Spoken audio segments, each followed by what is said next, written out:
of, are we engaging with young people about their online life as much as their offline life? Because these young people move in and out of those things pretty seamlessly, even though we see quite a boundary, they move pretty seamlessly between the worlds.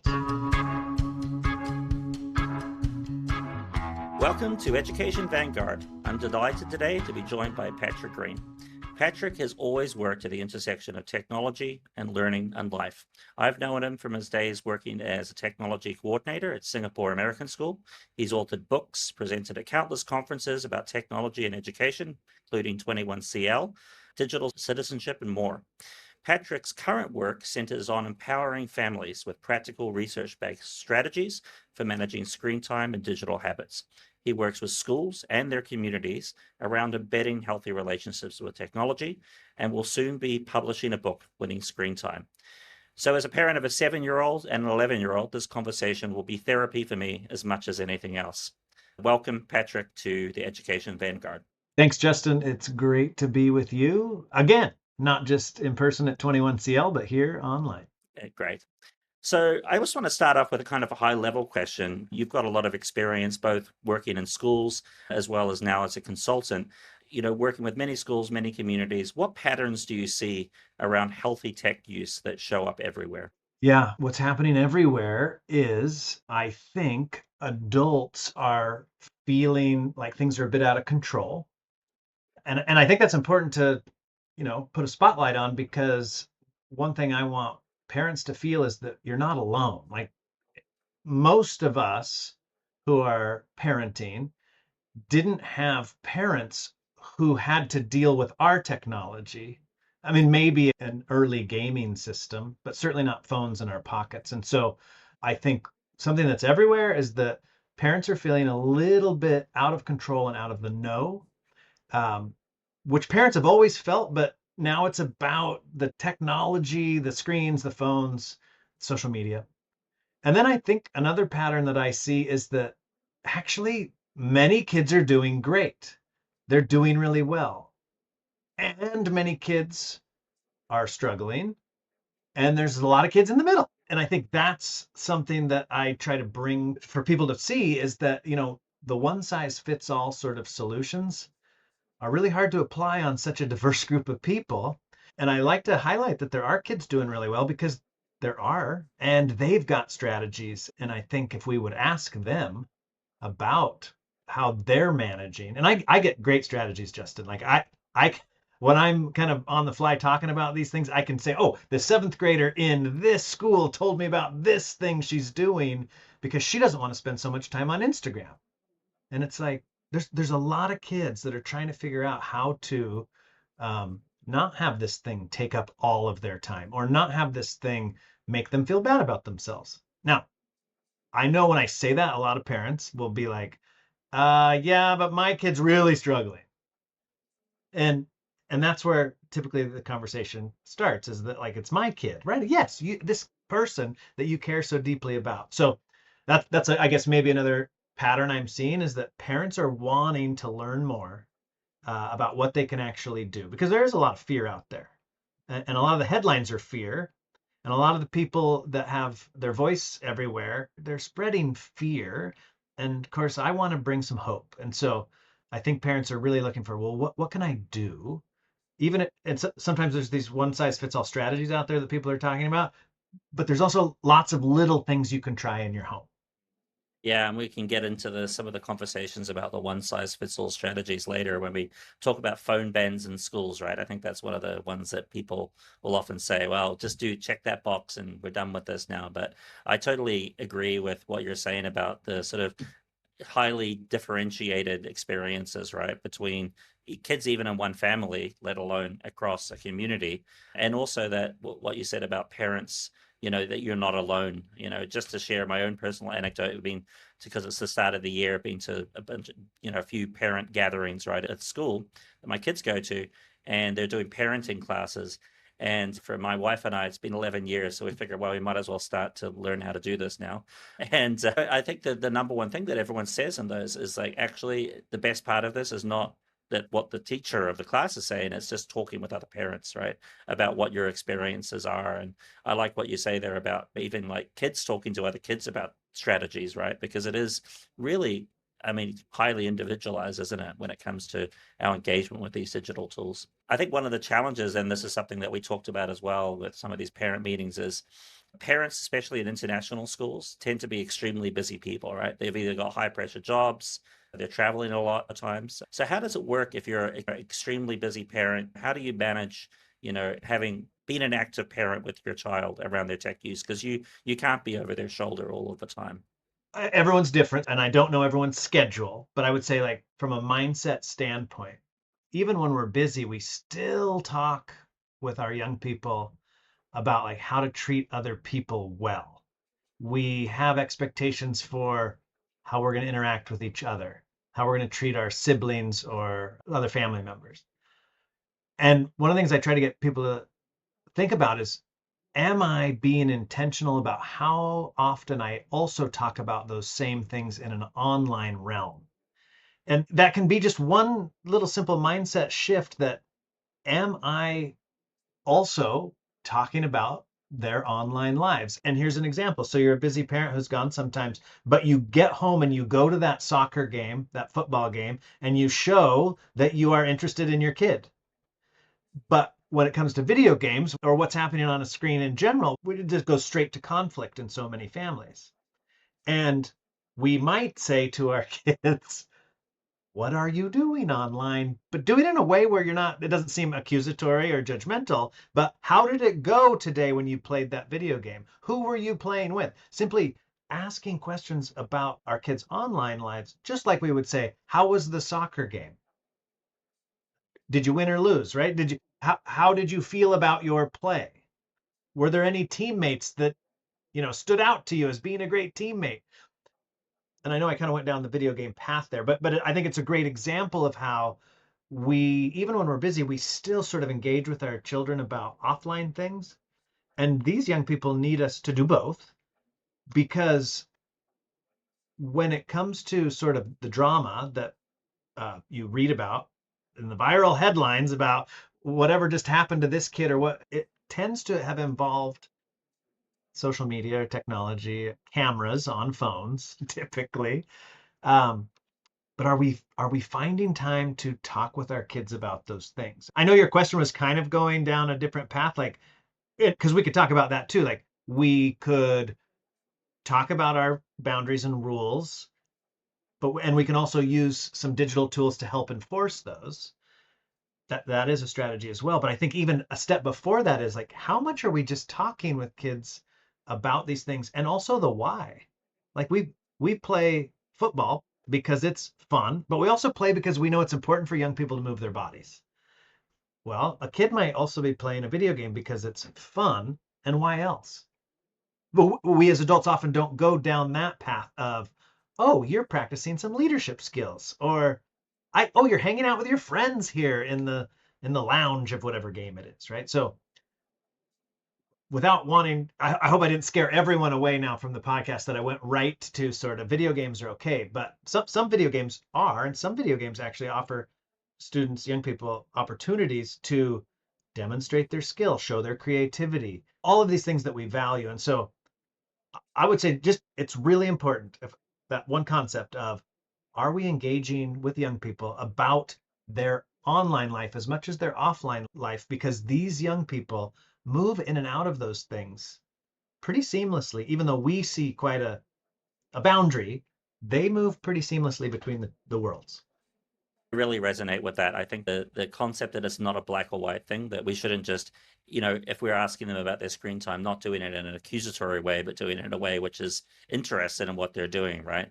And I think sometimes this conversation does become the sort of the predicate of the conversation is that screen time is necessarily bad, and so we should limit it, right? And even in fact, the tools and the devices themselves sort of in a way push towards that, so it's very common for families to have screen time limits on devices, right? So many minutes a day, but then if the time runs out, and this is a person example, my daughter's doing a lot of digital art now, right? She's like, well, I just want to draw, right? So the limit that I need more time, right? And I'm like, well, we have a screen time limit. But I don't have a good answer to that, to be honest. Like I think it's a reasonable point that she's making, actually, right? So how do you create frameworks within a family that are manageable and not constantly evolving and changing? And yeah, I think it's a very, very difficult question. But I think the starting with being engaged with your kids and asking them what they're doing is obviously a very good place to start. Yeah, and Justin, I don't know if I'm going to take care of a question that you might ask later or not, but that idea of the rules kind of constantly evolving and changing. Well, actually, we have to get comfortable with that because the rules do evolve and change, and they always have. When it comes to technology, it feels like it's a little bit more of a battle. I think it because it can be this visceral fight of like, that's all the kid wants to do. And it's like, actually, that's not all the kid wants to do.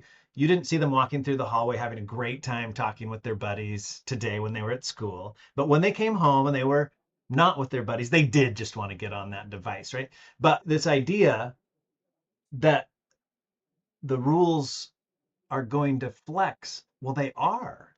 The rule that you make for your 2-year-old is not going to be the same rule for your 12-year-old and for your 18-year-old. We are going to flex these rules. We are going to hopefully do that through conversations with our kids, not with them sort of going behind our backs or underneath or around the walls or through the walls that we set up, but through a conversation with them about how we are seeing them be more responsible. We are giving them a little more leeway. We have to keep in mind that our whole intent with parenting, and I guess not the whole intent, part of our intent with parenting is to protect our youngest kids. But if we are continuing to do that with our 18-year-olds, like if that's our top goal, we're not giving them the opportunities to grow and learn and become the independent, autonomous decision makers that we want them to be. And so, of course, we're going to shift those rules over time. It does get more difficult when you've got multiple children in the house. Yeah, that was going to be one question that I had, actually. Is like, well, the question on the agenda here is how do you define what healthy use of technology looks like for a specific child? But what does that look like in a household where you've got a 6-year-old and a 15-year-old, right? Obviously, it looks very different, and kids are very tuned into this concept of fairness, right? Mhm. Like, why does she get to do it and I don't? I think, how do you answer that question to families? I'm sure that comes up a lot. Yeah, it does. There's a lot of families that will talk with me about that fairness argument, and I'll ask them, well, what ages are your kids and which ones have a phone? And I mean, and they're like, oh, the 15-year-old has a phone and the 8-year-old doesn't. It's like, okay, and they're complaining about it being not fair, but you're still holding to your rule. I mean, we still get to make those decisions, and yeah, it's difficult conversation, but I want to encourage people to lean into those conversations with the 8-year-old because we can say, I said no, that's it, end of conversation. But you just sent your kid away. And if when your kid is 14, 15, 16, you're going to be begging for conversations with that kid because they're going to want to be in the other room or away from you, right? Like I mean that's just the natural way of adolescence and growth. And so I encourage people to lean into that. Like if a kid's asking why, you can toss it back to them as, well, why do you think? Tell me why you think we've made this rule. Well, right there, you're keeping a conversation going, what you're going to want in the future, your kid talking, and it gives you an opportunity to actually talk about balance and health and all those things. I will say, Justin, it does put us in a position because we can get flustered because we don't know why. Like you just admitted in this conversation about well, now I just want to draw. And you're like, short circuit. Great answer, kid. What? I don't have an answer to that. Well, because you value drawing and you kind of know this iPad allows for more powerful creativity. Now, there's a time for paper. Of course there is, but she has an unlimited palette. I mean, I don't know exactly what your kid's doing, but you've seen this. She has an unlimited palette of colors, right? And tools. And so she's going like, if you handed her a piece of paper and some crayons, and again, that's a great thing, younger ages, right? But as that kid discovers the power of this, and they're wanting to move beyond what they used to be able to do, it is hard. We sometimes as parents make arbitrary rules. My example, similar to yours, is about stop motion film. Well, if the screen time's up, but my kid says, "Well, I want to, I want to be a filmmaker with this incredible tool that can capture my toys moving across the room and telling a story," yeah, that's hard for me to say, "Oh, nope, you need to play with blocks." And there was a time for playing with blocks. But now my Yeah. kid can make his toys move and speak and tell a story. And if you think about all the skills we want, there we do have to balance it. But there's a difference between making, and I guess maybe this is going to fast forward to something else we probably were going to talk about, which is how do we determine what we value and what we don't, and what's too much time. I mean, but I think that's it. That's a conversation. How much time does a 15-year-old need to be scrolling YouTube shorts versus how much time is okay for them to be making a stop motion movie? I think they're vastly different times. Yeah, and it's highly dependent on the kid as well, right? And what they're interested Exactly. in. And yeah, I mean, I think it's true that it's definitely true that kids are all different. But are there any kind of general guidelines that you give parents or milestones or checkpoints like, at this age, you should have no screen time. At this age, you can have this amount, or you should have access to this device. Is there anything like that that you think is a general guideline, or is it really sort of individual and child dependent? Yeah, so there's general guidelines, Justin, on things like physical activity, sleep, hours of sleep. And so one of the things I do try to do is get people to think about what is problematic screen time. And problematic screen time, off the top of my head, is if it's getting in the way of face-to-face relationship building and opportunities, sleep, physical activity, academics, and then of course you could say, and anything else necessary for health. But I think we've kind of gotten a lot of them there. We know that people are healthy when they feel known and they know others, right? Human relationship. There are I mean there are the experts out there telling us how much time a kid at different ages needs to sleep and how much they need to move their bodies. The World Health Organization has good information on the moving your body, and there's multiple groups. World Health Organization, American Academy of Pediatrics have recommendations for sleep that people can go find. And I mean, this is where I say, like, the one rule that does apply to every kid is we really shouldn't have phones in the bedroom at night.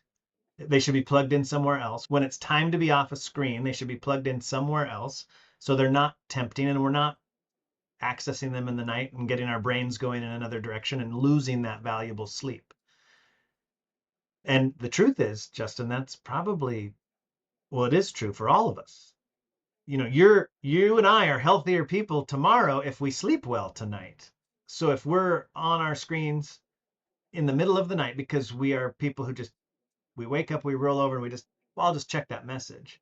Well, you're not going to get to Yeah. sleep as well. And if it's like something in your work that you're going to have to deal with tomorrow, your brain starts to work on it. And for a kid, it's not going to be that. It's going to be, a friendship crisis or something. Someone's being mean to somebody, and so that's the thing. We have some pretty concrete research on other things: physical activity, sleep, and relationships. And then, of course, the academic thing. Like, yeah, if you're seeing red flags that your your kid is being distracted from doing their best work, yeah, we got to step in on Yeah. those. So I guess what I'm hearing you saying there is actually the approach isn't so much look at this screen time piece, right, in isolation, but rather zoom out and look at the big picture of your kid's life, right? Like, are they getting enough physical activity? Are they engaging in creative pursuits? Are they, you might have your own list, right, of what's Yes. important to you as a family, what you think makes for a good childhood and developmental years. And then if there are kind of check boxes across all of those different domains, then maybe their screen time use is just healthy, almost by looking at the bigger picture rather than focusing on that one thing. Yeah. Yes, and not to oversimplify it, but yes, right? I mean, Mm. if your kid is, and Justin, you and I are familiar with lots of families that have their children pretty busy.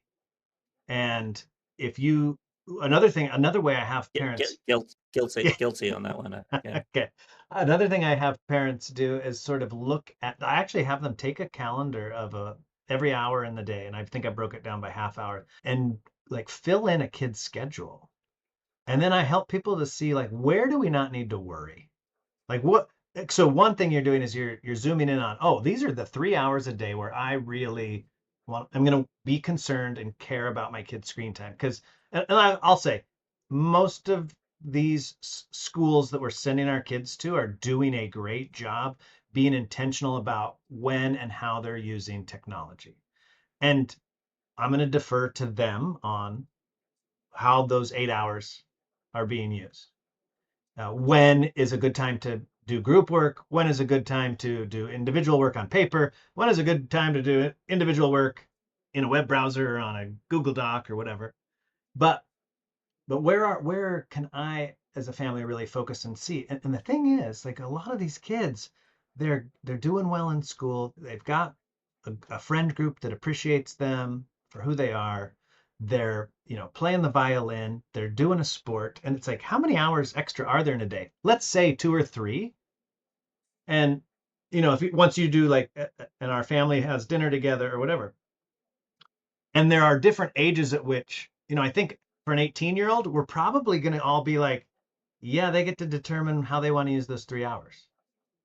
And for a for a 4-year-old, maybe you're saying they get an hour of screen time where they get to choose there, and then you're saying they've got 2 hours to figure out what else to do. But that's another thing I'd say, parents, we got to figure what else should a kid be doing? And is your living space set up for that? If you want them to read, do you have books? Oh, the books are on the iPad. Okay. Well, I actually don't count that as screen time anyway. Like if a kid is reading, they're reading. If they're making a stop motion movie, they're making a stop motion movie. If they're scrolling social media, now I might be going, okay, let's lump that in the screen time category that we're all kind of worried about.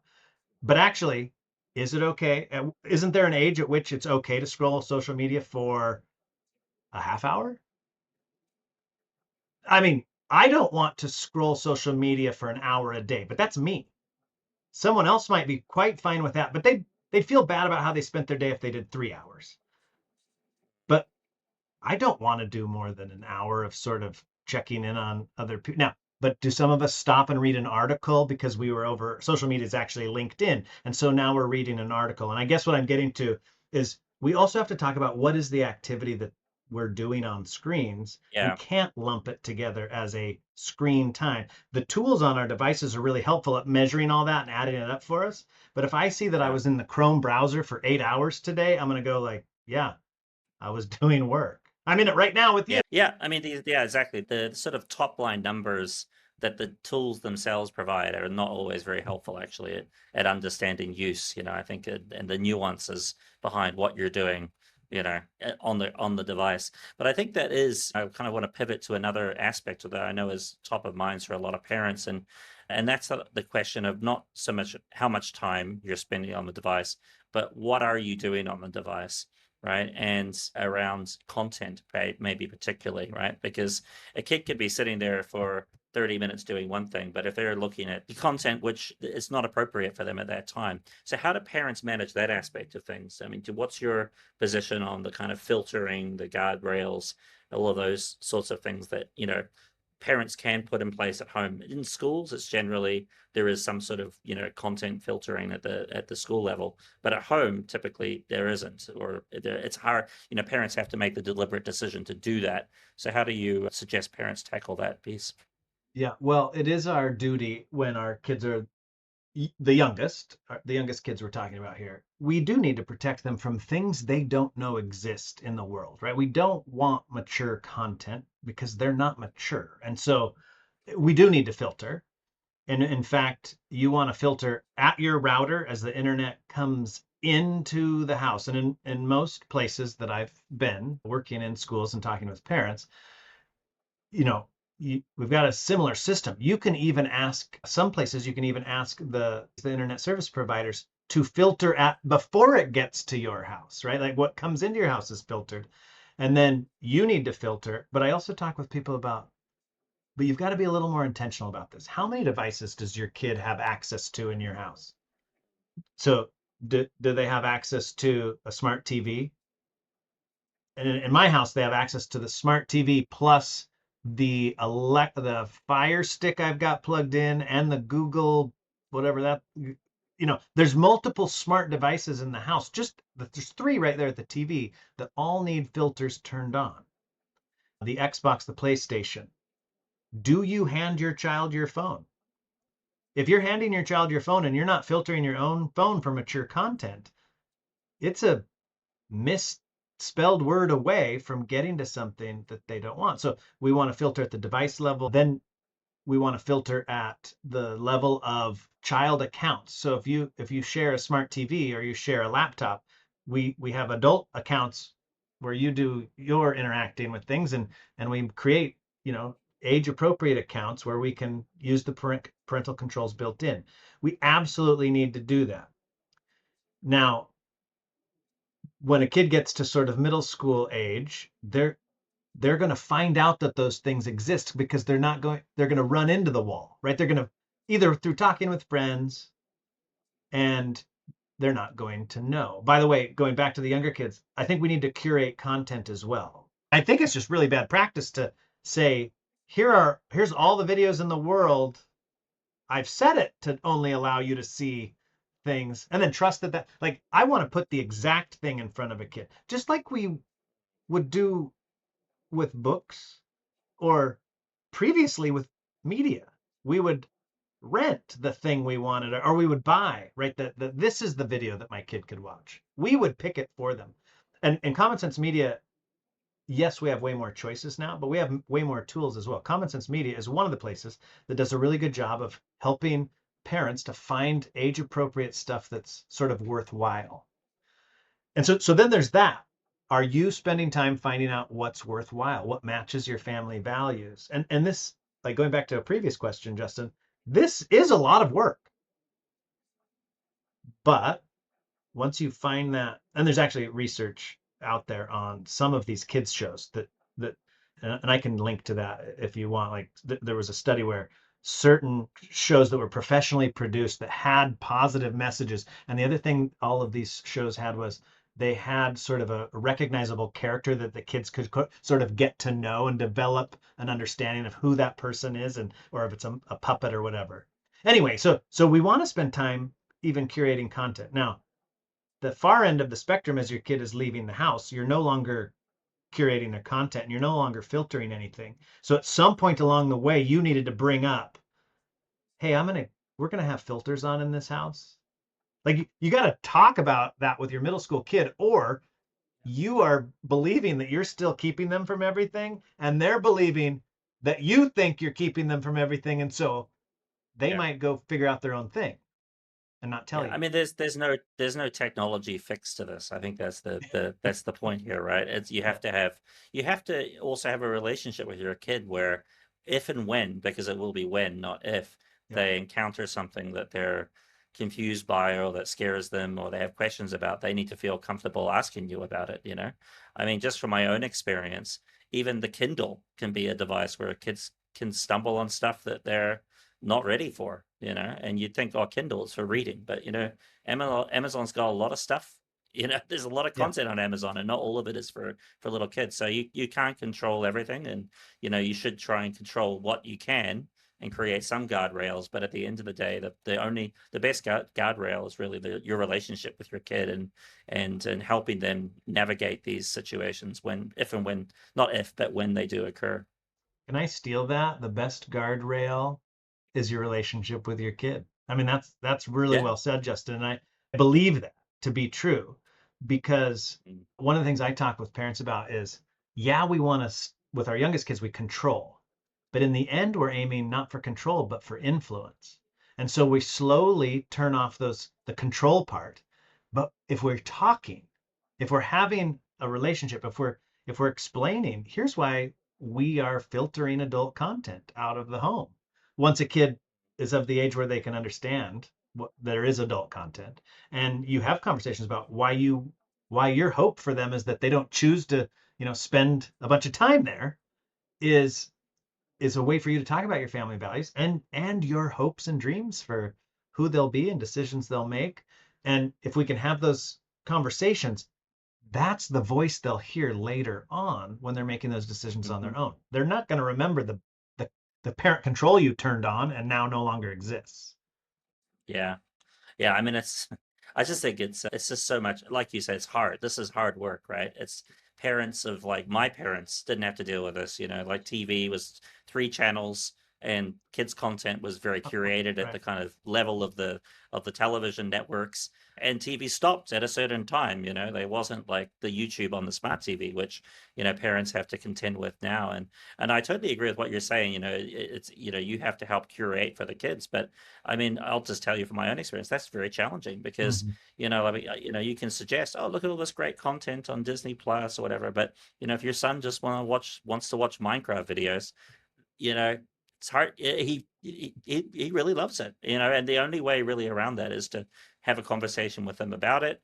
But there is just a lot of content out there, which is basically lowest common denominator. I mean, it's for adults too. I mean, adults are engaging with this as much as children are. Maybe not Minecraft videos, but similar. Basically clickbaity kind of content, right? Yeah. And you have to be quite intentional about making the decision to steer away from those and go to more meaningful and educative type of content, I think. Yeah. Yeah. I'd like to pivot now to sort of talk about from the school's perspective, right? So from a school's perspective, how can schools support parents around technology? And I think this is, you and I have both been at the front of this, right? From rolling out devices in schools. It used to be much more the kid goes home, it's the parent's responsibility. But now I think with devices, moving between the school and the home, it becomes a little bit more tricky. So I guess the kind of question is that I had here was, where does responsibility for digital well-being begin and end when you have devices moving between the school and the home? Oftentimes devices that the school has mandated that parents buy. How do schools support parents, and where does their responsibility begin and end? I don't know that I can answer begin and end, but I think it's all of our responsibility. I think it's both of our responsibilities, and we need to figure that out in partnership. I wish there was a little more trust just in the beginning of every conversation. I know that teachers are doing a great job, that it's a really difficult job, that there's 20 plus kids in a classroom, and um, I think we gotta everybody needs to assume positive intent more. I mean, I'm talking also just generally around the world with everything, right? Like we do need to assume positive intent, but parents and schools are partnering in caring for this young person. And I'm seeing more and more schools sort of take on the words digital wellness, maybe alongside digital citizenship if they've been talking about digital citizenship for a while. But I think one of the things parents or schools can do right now is to sort of give parents information. A lot of the parent issues come from a lack of information. And we all know that communication is difficult and we've got all these channels and there's so much information. But when we say we're handing out kids to laptops and not everybody assumes positive intent, you can imagine there's some people going, oh, they're going to be on laptops all day now. And I know, Justin, you've done laptop program support. So you Yeah. remember those days of having to explain, oh no, we'll still have times when the kids are going to do this Mm, project with their hands. And you know, mm, teachers today have had training in how to make those decisions, but I think we can still do a good job as schools by, recommunicating that sort of stuff every year. Like, here's what to expect for fourth graders for homework. Or the first year that the laptop comes home, parents want to know how much time. I mean, time, as you and I have already talked about, it's not the best metric, but it is a metric that's really easy to measure. And so a parent kind of wants to know, how much time is a kid going to be on this? But I think one of the biggest things parents schools can do is give parents, remind them that they're actually in charge of the rules. And in fact, give a list of what are the top things you need to discuss. I've got lots of examples of schools doing this, but essentially sending home sort of an agreement form for parents and kids to go Yeah. through to say, here's what we're going to do with our laptops. It can only be Mhm. used in this location. It needs to be done at this time. Whatever those parameters are. And a lot of schools are actually kind of using the method of, we can't tell you the exact way to do it in your home, but we're going to say you need to have a conversation about this, that, and the other thing, which I think is a really good model. Yeah, I agree. I really like your point there about that schools need to do this every year. You know, it's not something like you roll out some program and now it's done, because especially in the younger years, the parents coming in there, like they haven't done it before. You know what I mean? They weren't there 5 years ago when you implemented the iPads or whatever it might be in your particular situation. They need to be brought into it fresh, right? Because it's the first time they're going through it. I think that's really good. But even at the older grade levels, I think that's probably true as well. I think that's good. I mean, I think that the whole question around, devices in schools is somewhat settled at this point. I mean, there's some schools that don't have BYOD programs or what have you, but I think most parents are fairly on board with that. I think that the bigger question now is around phones and phones in schools. I mean, that's a whole podcast, but I'm curious what your, we talked a lot about it, last year when you came to Hong Kong for the conference and where it is, but where are schools now with the phone question and how they treat that? I think every school is analyzing their current policy. At the very least, the truth is they've got a group of parents that's been encouraged to kind of knock on the door and say, hey, we want this specific policy, which of course I don't necessarily agree that that's the way to do anything, is go in and say, this is what needs to happen. What I'm seeing some schools do is engage students in at the high school level. Here's the thing, Justin. A lot of elementary schools did not have a problem. They said no. They didn't have a lot of kids to say no phones to. And the first kid that brought it in, they said, "Oh yeah, that needs to go in your backpack or the cubby or whatever," right? And they just kind of kept saying that. And then once every kid had one, you know, 10 years later, and maybe I'm talking about fourth grade, or maybe now I'm talking about third grade. I don't know. In different schools, it's different. That I do notice that wherever I go, the culture is a little different about kind of what is the grade level where we get up to 70 to 100% of kids having a phone. But elementary schools have done a pretty good job. I think if they're struggling with anything, it's the smartwatches. But I think they're also just going like, yeah, kid doesn't need the smartwatch during the day either, right? A lot of middle schools did not have a problem because they did a similar thing. They just kind of kept saying, oh, we're not using those. Those need to stay in your locker. It's high schools where there, I think most of the like, oh, this got away from us. We don't like the culture around our screen use. So I think you're seeing the most changes in high schools and some middle schools. And I am seeing a lot of sort of blanket policies. But can I tell you what I like that I'm seeing? I've been in some schools, two schools, where they had a component that I really liked. One, I was just in recently where the juniors and seniors, and actually this was I think a IB British system school, so it would have been what they called year 12 and year 13.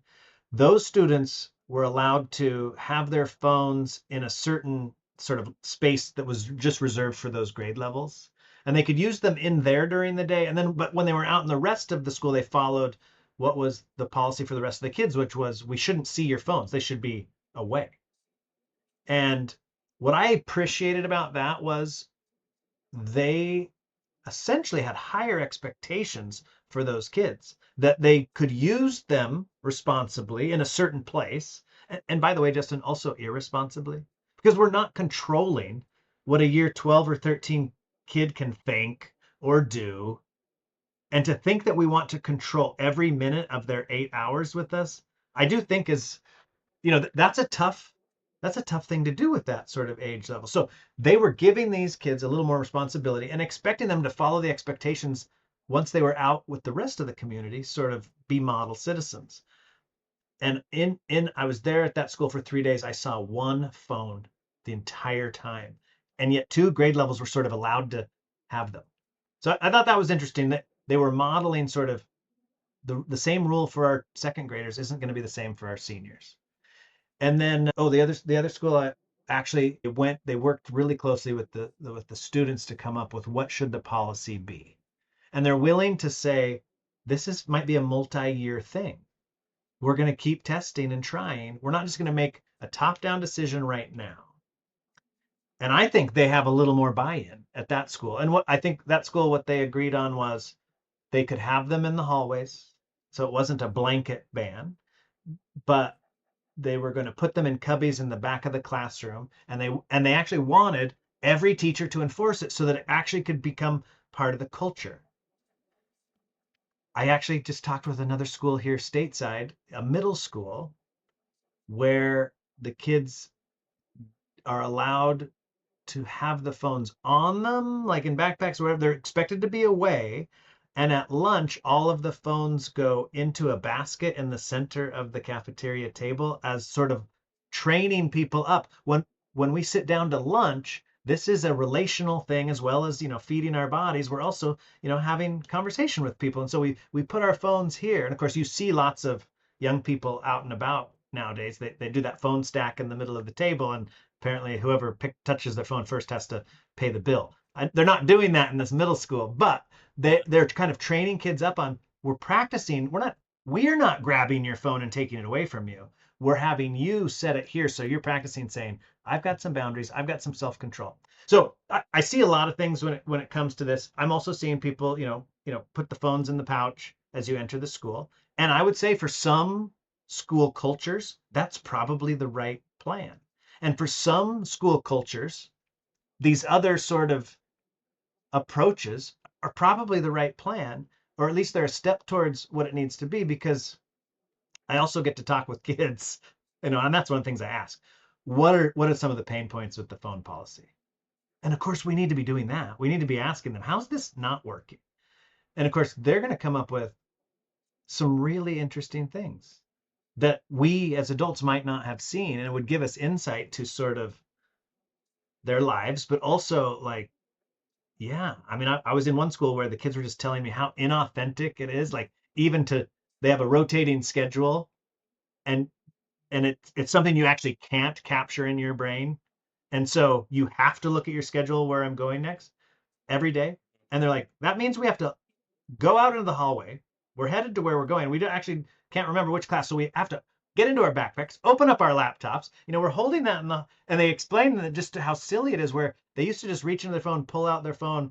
They had it as their screensaver or whatever, and they could know where they Sure. were going. They're like things like this, and so I have Yeah. some empathy for them. That now, Justin, we also know we we want kids to have face-to-face relationships, and we know the distraction component, which you and I didn't even get to talk about today. Those phones are distracting, so we want them to have breaks from them. Yeah, I totally agree. I think there's two things there that really resonated with me. One is that whatever your policy is, it needs to be downstream from the culture of your organization, right?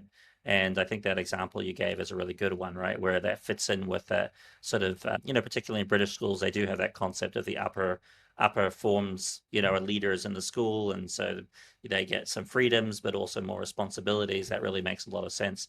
But I also think that that piece around engaging the students and having the conversation about what, not to say that you put the students in a room and ask them to write the policy, but that you engage the students in the process, I think is so important, right? And to have that process for phones or whatever it is so important, especially with technology where it changes so fast. Oftentimes kids are at the forefront of all of these things, right? They know about it before we do as a school. And so having that mechanism where there are students you're consulting, on a regular basis about anything, right? But that they are the ones leading on that, I think is really, really important. Well, and those conversations help us to be able to explain ourselves better. The truth is, Justin, we don't want phone bans because we want the phones away. That's not the goal. Like some adults are going to say, yes, it is. Yeah, this actually, it's not. The goal is we don't want our kids distracted from multiple things. One being academics, another being the opportunity to be well known and to know others well. Because we do know the human will hide in the phone when they're in a difficult situation. Whether it's a math problem, they're like, oh, I'm just going to give myself a brain break, or it's a difficult social situation. They walk into a room, they don't feel like their best friends in there, so they don't have anyone to talk to. So they pick up the phone and put it right in front of their face as sort of a security blanket to say, oh, I've got people too. It's just they're not in this room. But if you've got a phone in your face, no one's going to say hi and no one's going to invite you into a conversation because it looks like you're already in one. So there are reasons why we want to have some phone free time in schools. But if we don't talk with kids about that, none of this will transfer outside of those 8 hours. And we actually want kids to not be distracted and also to be well known beyond our walls and beyond the time they're in school with us. We want them to, if whatever their pathway is beyond school, if they're going to university or trades or whatever they're going into, we want them to remember that a phone ban wasn't about adults telling kids you don't get to have phones. It was about doing your best work and being in a distraction free environment, how much more successful we can be, whether it's academics or our hobbies. And of course, we want people to know what it was like to feel known and have conversations with other humans. Yeah, I love that. So you're writing a book. What's the status of the book? And I'd love our listeners to learn a bit more about when we can expect that, and also where they can get updates on you and all of the things you're doing. Thanks, Justin. I keep saying that book is coming. I'm halfway done with that book, but I really have high hopes that it'll be done within the next year. And there's a lot of fear-based information out there. And there's some people promoting some one size fits all solutions. And what I want to do in my book is offer lots of solutions, some of which may not work for you, but actual strategies that parents are trying, mindsets that parents are trying, conversation starters. Um, I people say, well, like one of the solutions out there is no social media till 16. And of course, I want to offer, well, there's lots of different ways to do that. I mean, because I think maybe all social media at 16 also sounds scary with no scaffolding, no practice, Yeah. right? That's a good way of putting it. Yeah, that's a good R- way of putting it. I like that. right. So for your child, it might be that when they ask at 14 or 13 for the Instagram account, you might say, we're going to do it together and we're going to do it on my phone. And and that gives you all sorts of opportunities to be like, okay, what are we going to type in here for the first time? Like, what are we looking for on social media? Versus having all those questions be a kid's own question. What am I looking for? By themselves without your scaffolding and with that. So I wonder if for some people it would be better to have, I know this is going to sound crazy, better to have a parent walk you through using social media in a healthy way at 14, and only one, not every single social media.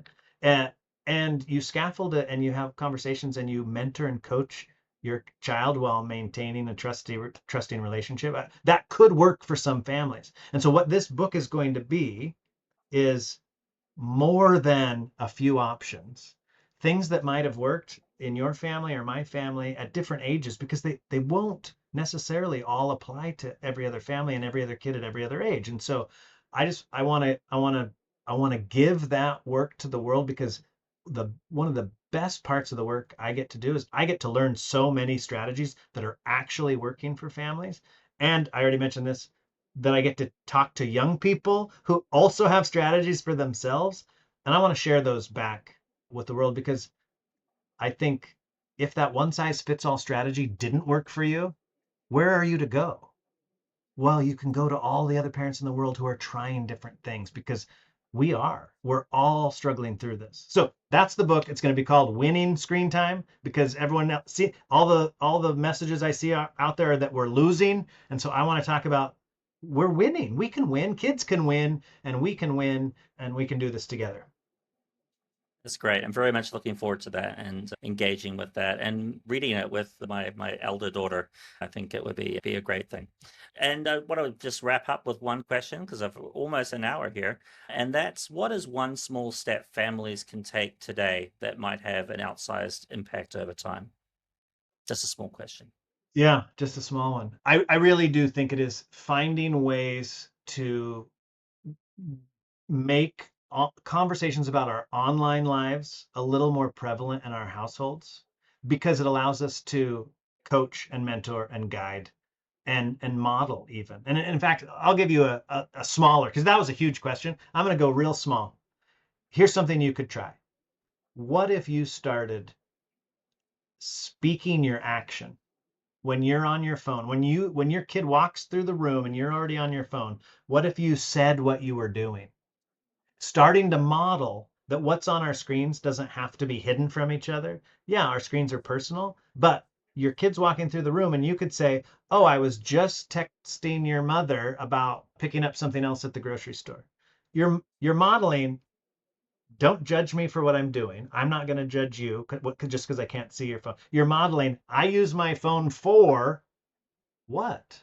What do we use our phones for? Sometimes it's for communication. Sometimes it's like, I'm vegging out. You might say that, like, "Oh, I'm watching this video about whatever." And by the way, that leads to eventually you send a video to your kid. We use our devices together with our children. We make screen time we time. But part of that could just be the simple thing of, we start speaking our action. When we're using a device, we say what we're doing, trying to get that conversation, make that a more natural thing that we talk about our online lives. I think that's wonderful advice, Patrick, and something that I'll definitely try myself. So my son doesn't scream at me and say, "You're always on your phone looking at social media." Right. All right. Okay. Well, thanks, Patrick. Look forward to seeing you in Hong Kong when you're here in November, and continue all the good work that you're doing, supporting families all around the world. All right. Thank you, Justin, for having me.